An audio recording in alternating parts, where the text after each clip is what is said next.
Journalists from across Africa have gathered at the Kenya's coastal city of Mombasa for training on disaster risk reduction, DRR reporting.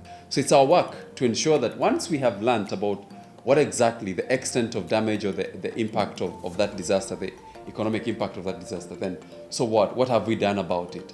Under the umbrella of Disaster Risk Reduction Network of African Journalists, DIRAJ, which is a membership association in partnership with the United Nations Office for Disaster Risk Reduction, UNDRR, over 40 journalists from 23 African countries undergo training on a wide range of issues relating to disaster risk reporting. Once in a while, as a journalist, you need to freshen up.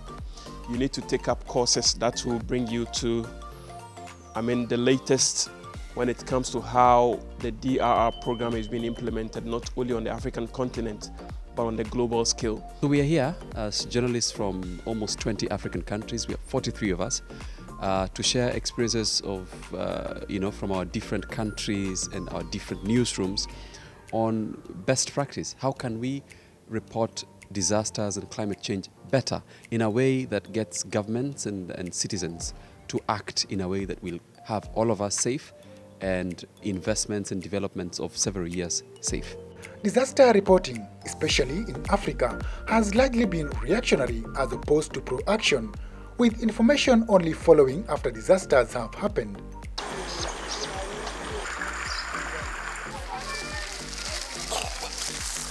This, according to Isabel Jihia, Program Officer at UNDRR Regional Office for Africa, is the narrative that the partnership between DIRAJ and UNDRR seeks to change through such training initiatives. The UN Office for Disaster Risk Reduction is basically the focal point in the UN system. So we coordinate all disaster risk reduction efforts within the UN system and among partners. And that is why for us, DIRAJ is very important, because then you're able to bring your resources together, you're able to support each other from whichever area you are, and most importantly, you're able to keep updated and engaged in the global conversation on disaster risk reduction. The story that this guy from Ghana that warning in advance saying if government don't want to do this, this is what is going to happen. The 4-day training has seen participants taken through the essential elements of DRR reporting to empower them with the requisite knowledge and information pertaining to DRR reporting. When we rely on officials alone, we don't get the whole truth. This is in line with Target E of the Sendai Framework for Disaster Risk Reduction 2015-2030, which is the global blueprint for reducing disaster risks and losses. The framework, which was adopted at the 3rd UN World Conference in Sendai, Japan in 2015, has 7 targets and emphasizes on the need for governments, partners and communities to work together to ensure a safer and sustainable future. Target E of the framework, which formed the basis for the training, seeks to substantially increase the number of countries with national and local disaster risk reduction strategies by the year 2020.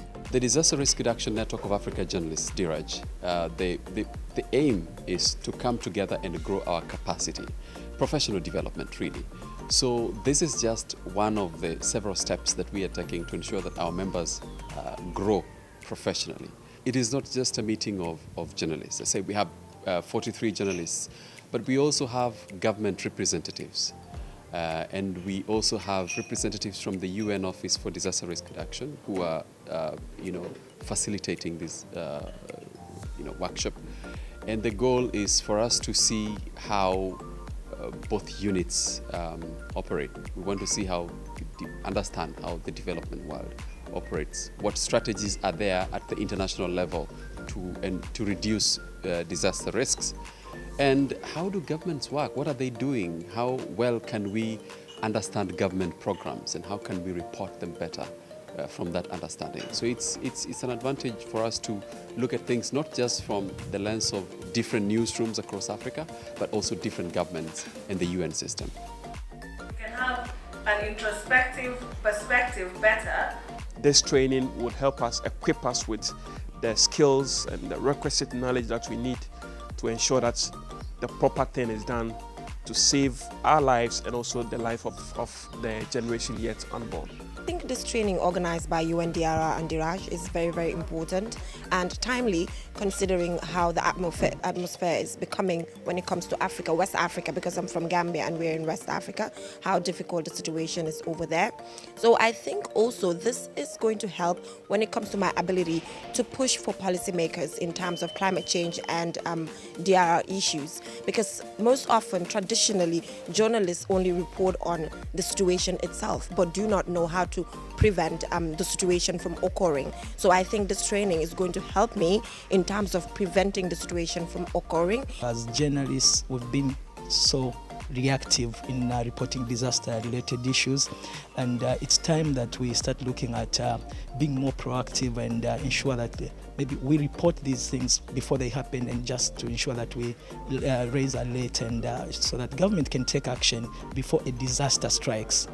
The training is organized by the UN Office for Disaster Risk Reduction, UNDRR, in partnership with DIRAJ, through the support of the European Commission's Africa, Caribbean and Pacific Group of States ACP program that seeks to build disaster resilient in the sub-Saharan Africa. As UNDRR, in collaboration with DIRAJ, we hope that this meeting will be able to promote DRR reporting that calls for early action, that calls for the enhancement or strengthening of early warning systems, at the same time pushes for multi-stakeholder engagement in the conversation for disaster risk reduction.